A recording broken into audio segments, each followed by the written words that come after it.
Bonjour Amaya. Bonjour Daniel. Alors aujourd'hui, tu souhaitais nous parler d'un sujet qui n'est pas facile d'accès, c'est les pervers narcissiques.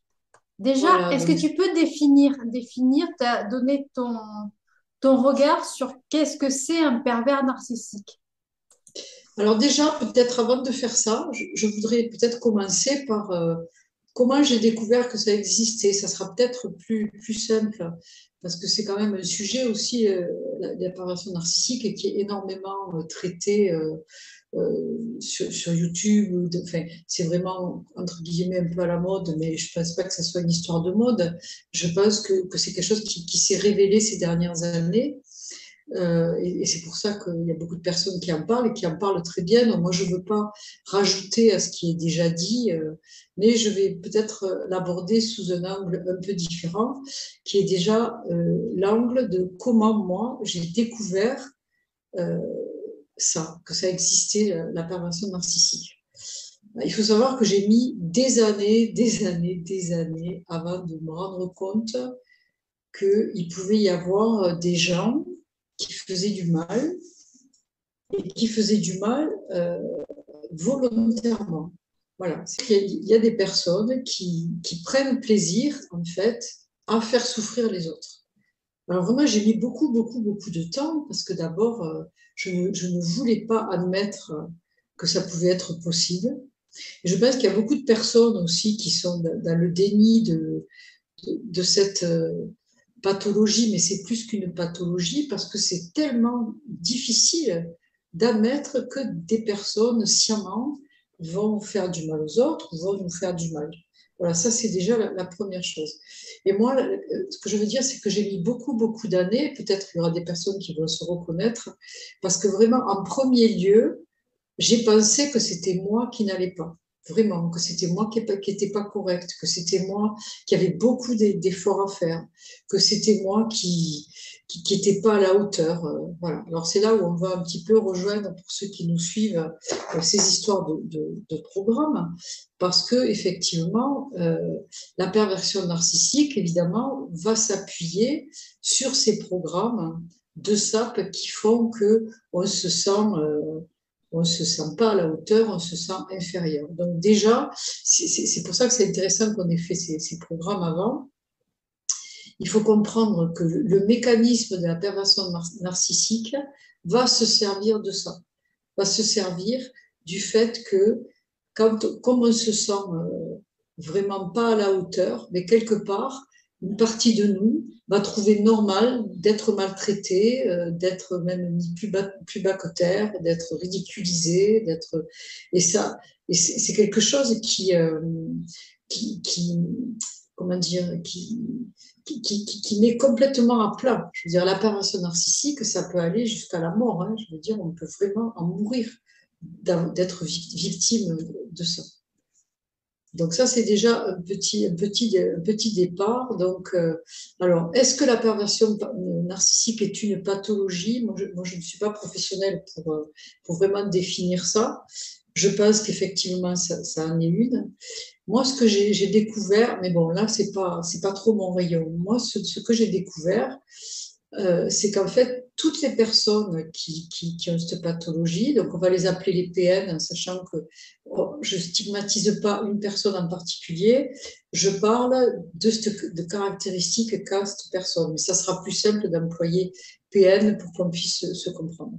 Donc en fait, un PN ou une PN, parce qu'il y a autant d'hommes que de femmes, bien entendu, quand on regarde et quand j'ai approfondi, je me suis rendu compte que ces personnes avaient pratiquement 100% du temps une entité sur elles. C'est-à-dire que euh, elles vont voler l'énergie aux autres en le faisant souffrir, parce que c'est comme ça en fait qu'on vole l'énergie à quelqu'un. C'est quand on fait, enfin, quand une personne fait souffrir une autre personne volontairement, avec de la manipulation, avec une intention de nuire, et que la personne en fait souffre, la personne qui fait souffrir, elle ressent une jouissance.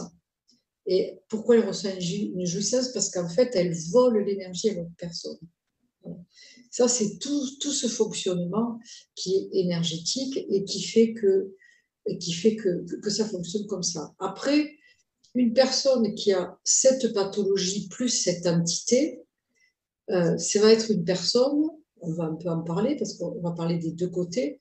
Pour moi, c'est une personne qui est coupée de son âme. C'est-à-dire, alors, est-ce que ce sont ces entités, justement, qui ont plus ou moins capturé des êtres et qui se servent de ces êtres, qui sont même incorporés à ces êtres pour aller faire souffrir les autres et pour donc générer de la souffrance.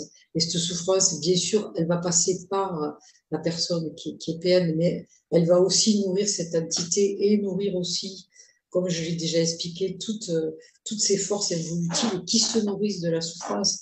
Voilà, c'est tout un processus comme ça.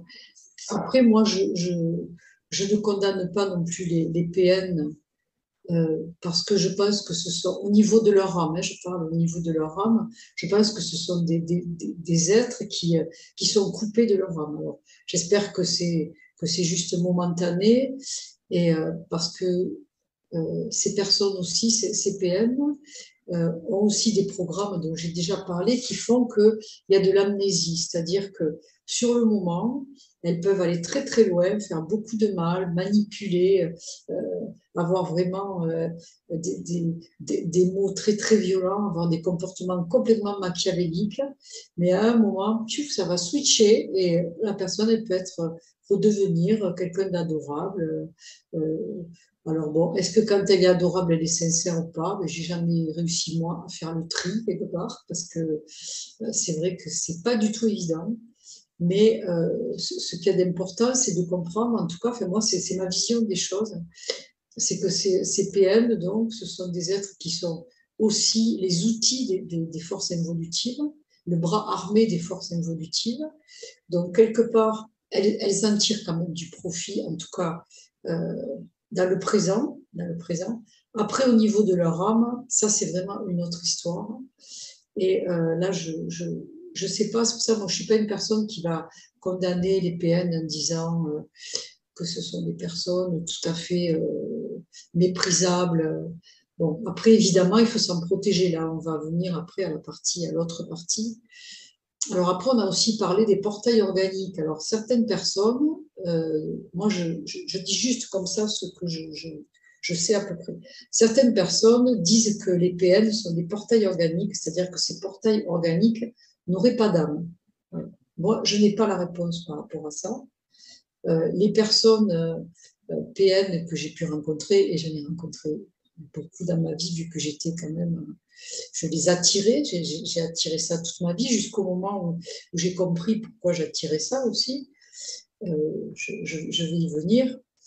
Euh, voilà, donc ces personnes, ces personnes PN, ben, voilà. Enfin, moi, je pense qu'elles ont une âme, mais bon, après, c'est personnel. Et puis, ce que je dis, c'est pas du tout quelque chose de définitif. Je pense qu'on ne peut pas tout capter, en tout cas, au niveau des énergies, au niveau de beaucoup de choses qui nous dépassent. Voilà. Mais en tout cas, c'est sûr que ça existe. Et c'est sûr que par rapport à ça, qu'est-ce qu'on doit faire quand on est justement en rapport avec un PM? Qu'est-ce qu'on doit faire quand je pose des questions, Daniel, je suis désolée. Quand ce PN, c'est quelqu'un qu'on aime, parce que ça peut être, ça peut être un parent, un frère, une soeur, un enfant, et on peut avoir affaire à ça. Euh, et là, ça devient très, très compliqué, justement. Donc, moi, c'est plutôt là-dedans que j'ai vraiment, je me suis fait vraiment rouler dans la farine, dans tous les sens, enfumer, comme on dit, manipuler à fond. Et ça a été très, très, très long, en fait, pour, euh, pour arriver à identifier tout ça. Et je ne suis pas sûre d'avoir encore tout identifié.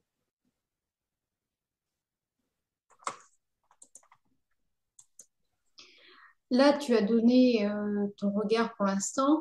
Est-ce que tu pourrais donner une définition un petit peu plus spécifique, les caractéristiques des pervers narcissiques, peut-être pour ceux qui n'auraient peut-être pas connaissance complètement, même si, comme tu l'as dit au début, beaucoup de chaînes YouTube en parlent, beaucoup de psychologues, psychanalystes, psychiatres en parlent. On trouve beaucoup de livres sur le sujet aujourd'hui, même s'il y a encore quelques années en arrière, c'était pas forcément le sujet le plus connu. Quelles sont, selon toi, dans ce que tu as vécu, dans ce que tu connais, quelles sont les caractéristiques générales, hein, on reste dans le général, d'un pervers narcissique? Alors déjà, dans le pervers narcissique, il y a deux mots, il y a pervers et narcissique. Donc, on va déjà définir narcissique. Narcissique, c'est vraiment une personne qui ramène tout à elle, c'est-à-dire elle ne voit le monde que par rapport à elle. Si tu vas lui parler de quelque chose, elle va faire référence à elle, c'est-à-dire qu'est-ce que ça lui fait, qu'est-ce que ça peut lui rapporter. Voilà, c'est-à-dire une personne narcissique, euh, elle a vraiment une perception du monde, je pense, comme un enfant de 3 ans à peu près, c'est-à-dire tout tourne autour d'elle, c'est vraiment être le centre du monde. Alors, il y a des personnes qui sont narcissiques, qui ne sont pas perverses. Voilà, c'est-à-dire que c'est deux choses différentes.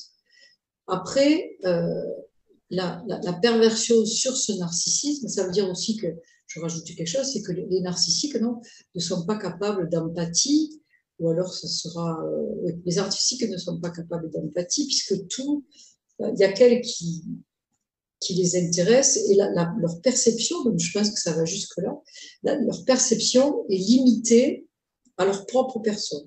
Ça, c'est une chose. Après, la perversion là-dessus, alors là, c'est beaucoup plus compliqué, c'est-à-dire que la personne qui va vouloir, toujours pareil, pour elle, de l'énergie, qui va vouloir s'approprier aussi des biens matériels, parce que c'est souvent lié, qui va vouloir s'approprier l'amour des personnes. La perversion, ça va être à un moment où la personne, elle va vouloir dominer le monde autour d'elle, ça c'est un des aspects, pour en être bénéficiaire, au détriment total des personnes. Les personnes sont juste vues comme des choses à utiliser. J'emploie le mot chose, mais presque, c'est vrai qu'un pervers narcissique, il va chosifier les personnes qu'il rencontre sans leur reconnaître une véritable identité, une véritable des émotions ou une importance, puisque la seule importance pour un pervers, c'est lui-même. Voilà. Donc, et alors, la perversion, là, ça va entraîner beaucoup de caractéristiques qui sont alors, déjà la domination. Un pervers narcissique qui va vraiment vouloir dominer pour pouvoir prendre, c'est toujours dans le but de prendre. Voilà.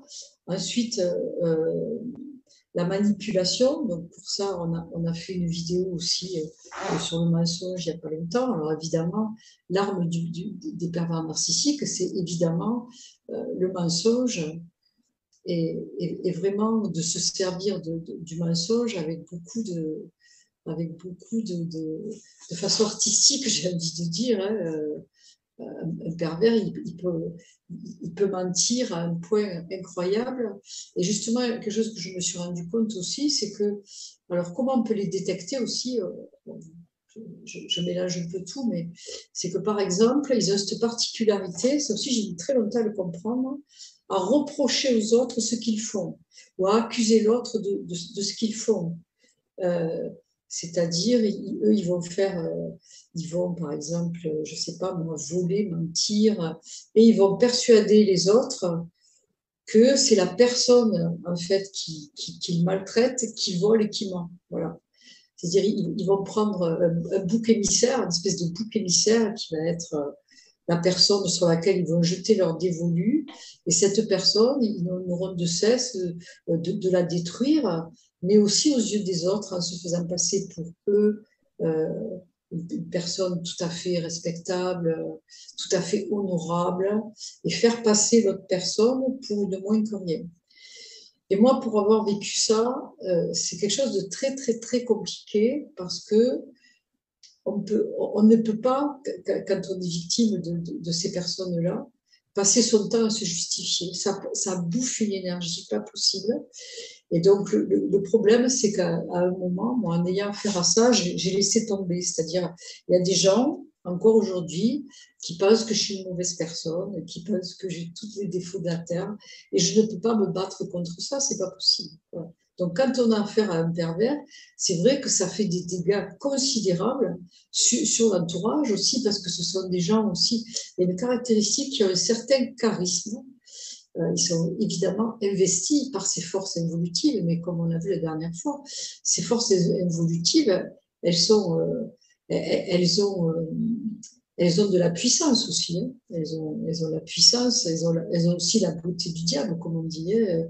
Donc ces personnes-là ont un certain charisme, un certain cirque. Souvent, ils vont rentrer dans une pièce, pouf, elles vont attirer les regards vers elles. Euh, ou alors, elles vont, elles vont prendre la parole et elles vont un petit peu fasciner l'auditoire. Et ça, c'est aussi une caractéristique. Et alors là, un pervers narcissique, il adore ça, bien sûr, avoir, avoir les lumières sur lui, parce que ça aussi, ça lui donne de l'énergie. Mais le problème de ces personnes-là, en fait, c'est que cette énergie, elle est fugace. C'est-à-dire que c'est en permanence qu'il faut nourrir qu'il faut se nourrir puisque l'énergie, elle vient de l'extérieur tout le temps. Ce n'est pas de l'énergie.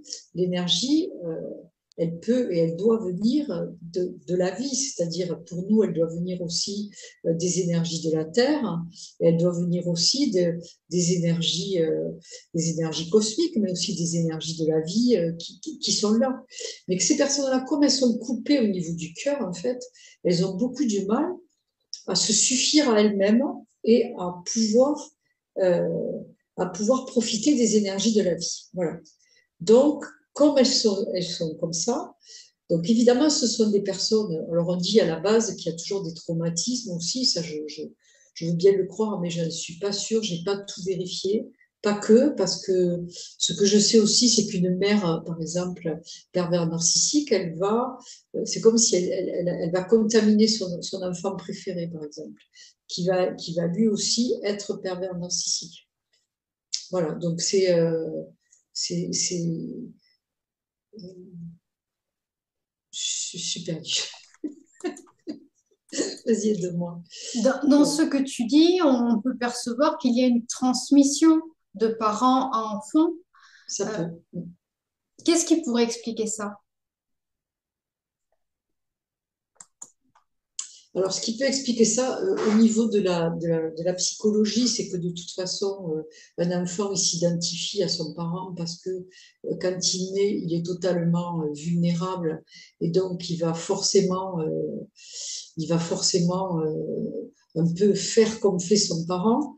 Mais je suis pas du tout convaincue que ça soit comme ça parce que on peut avoir un parent pervers narcissique et ne pas être pervers narcissique. Mais souvent, c'est vrai, alors est-ce que ce sont ces personnes qui s'attirent?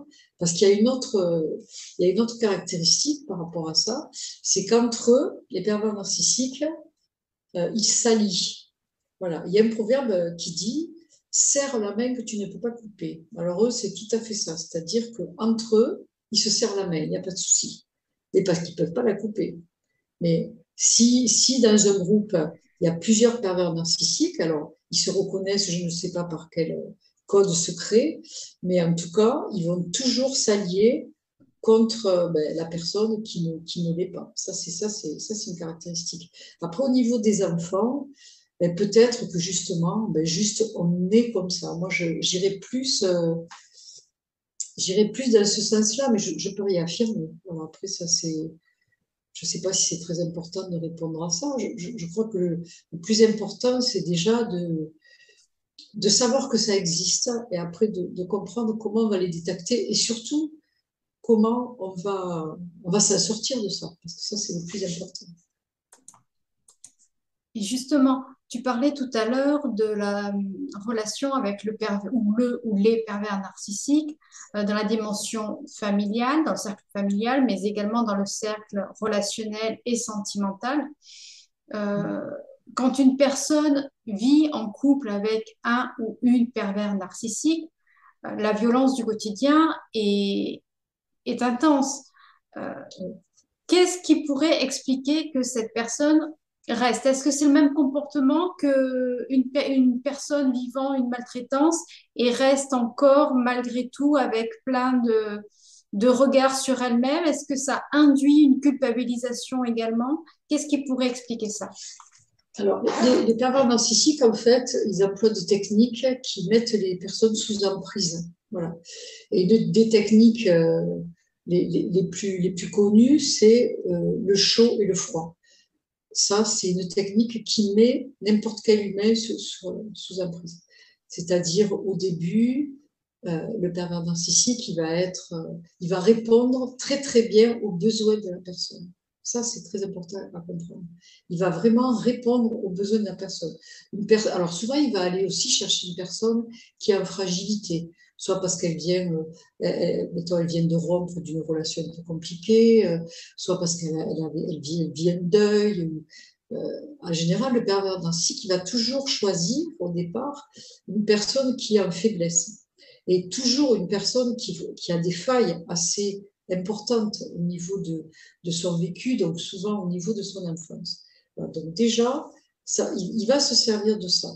Après, il a la capacité, justement, de sentir, c'est comme un sixième sens, hein, de quoi a besoin la personne. Donc, il va lui donner exactement ce dont il a besoin. Si c'est une personne qui a manqué d'amour, qui a manqué de sécurité, il va lui apporter l'amour, la sécurité, tout, mais vraiment, comme le Père Noël, quoi. Il va tout amener comme ça. Donc, la personne, elle va obligatoirement s'ouvrir, et au moment où la personne, elle s'ouvre, boum, il arrête tout. Il arrête tout. Ou alors il est méchant. Et donc la personne, elle se retrouve dans un tel désarroi que la seule façon de résoudre en fait ce désarroi intérieur, c'est que ça revienne comme avant, d'accord? Qu'il redevienne gentil. C'est ce qu'il fait. Il redevient gentil. Voilà, dans les pervers narcissiques, il y a beaucoup, par exemple, de personnes. Bon, il y a la violence physique, il y a la violence psychologique. Hein, et un pervers narcissique, et bien après, il y a des phases. Il va être en phase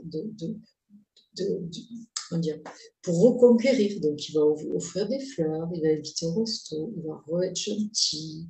Et ça va durer une semaine, 2 semaines, 3 semaines. Et une fois que la personne, elle commence à se détendre en disant, ah, mais non, mais quand même, il est gentil. Bam, on va en reprendre une. Voilà. Et c'est comme ça que ça, c'est comme ça. Et ça, c'est une technique d'emprise, en fait. C'est une technique d'emprise. Donc, on peut pas résister à ça.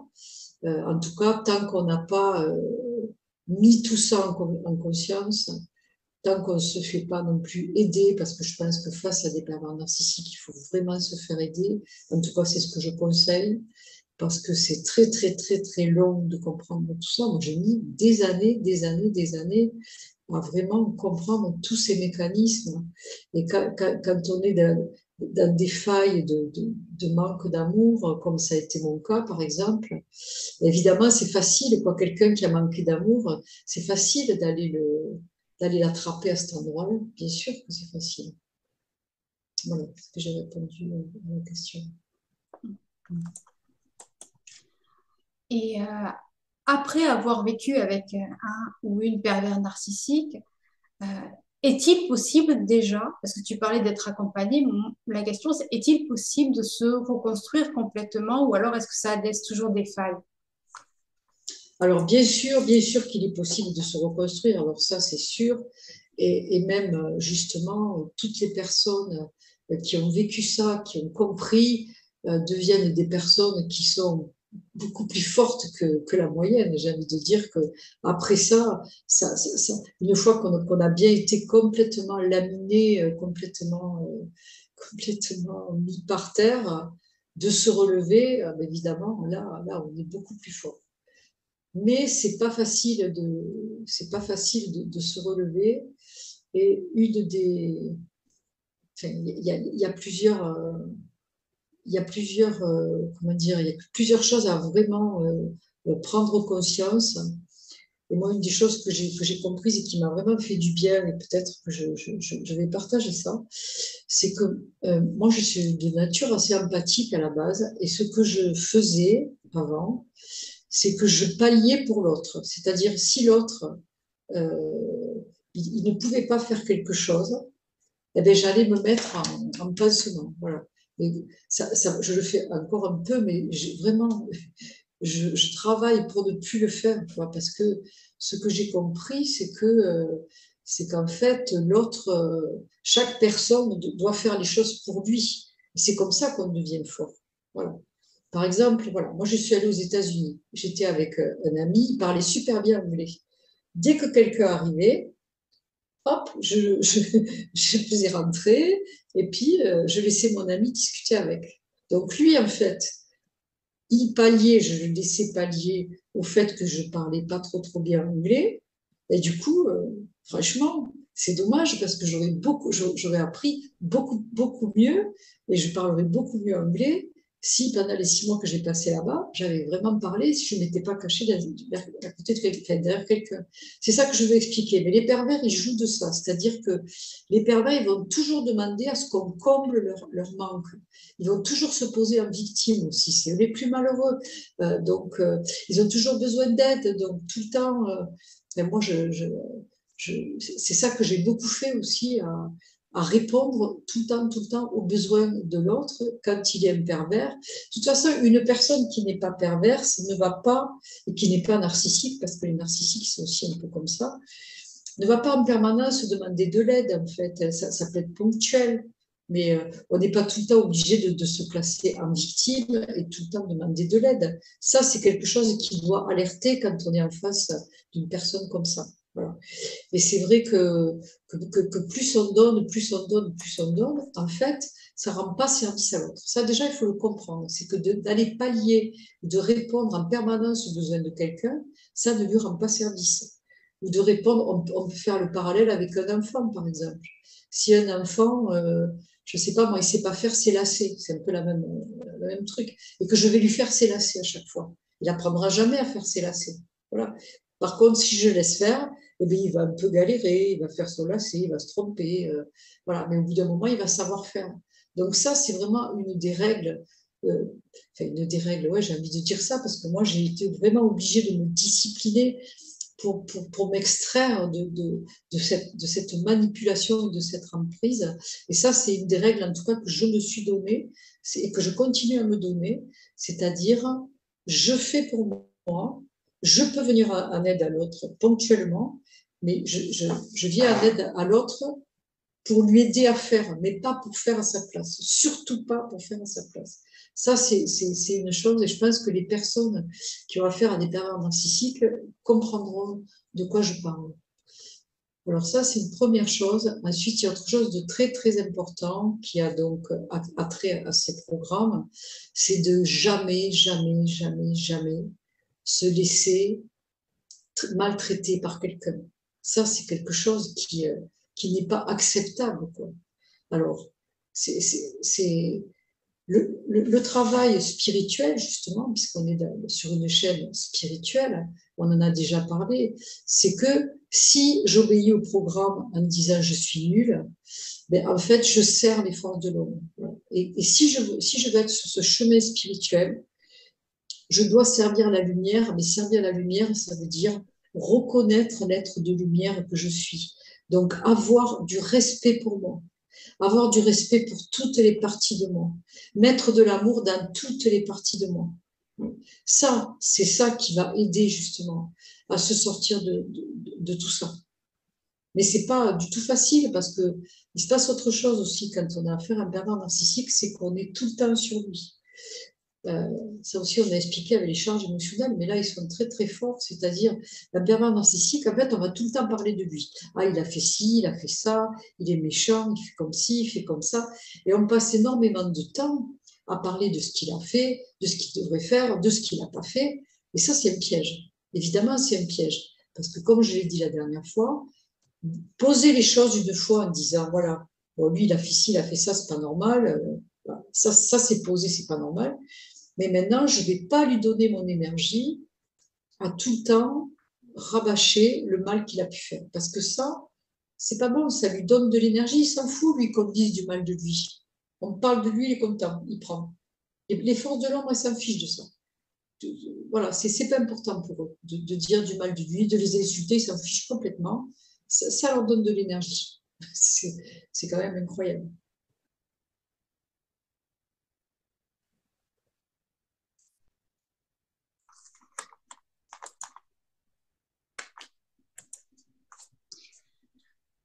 On arrive bientôt au terme de cet entretien, au moins pour aujourd'hui. Oui, je pense que ça va être une première partie, parce Voilà. que là, j'ai fait un peu de débroussaillage. On va essayer la prochaine fois d'affiner un peu plus. Et peut-être que si les personnes ont des questions, peut-être que aussi on pourrait essayer de répondre aux questions, ça pourrait être bien. Voilà, tout à fait. Donc, de toute façon, là, c'est une partie 1. Il y aura une partie 2 avec des clés aussi pour de quelle manière pouvoir s'extraire ou éviter des relations avec des pervers narcissiques, si on arrive à pouvoir les éviter aussi, bien sûr, mais c'est peut-être déjà les Éviter ça. identifier. Oui. À partir du Mm. moment où on arrive, où on essaie d'arriver à pouvoir identifier une relation toxique, on a plus de possibilités de faire un pas de côté et d'éviter ou du moins de limiter la relation, quelle qu'elle puisse être. Oui, et puis aussi, je rajoute quelque chose, c'est comprendre pourquoi on attire des personnes comme ça, parce que c'est jamais par hasard. Et ça, c'est très important. Une fois qu'on a compris pourquoi, on va pouvoir agir justement sur, sur ce qui provoque ça en nous. Qu'est-ce qui fait, pourquoi j'attire ça? Ça, c'est Voilà. très important aussi.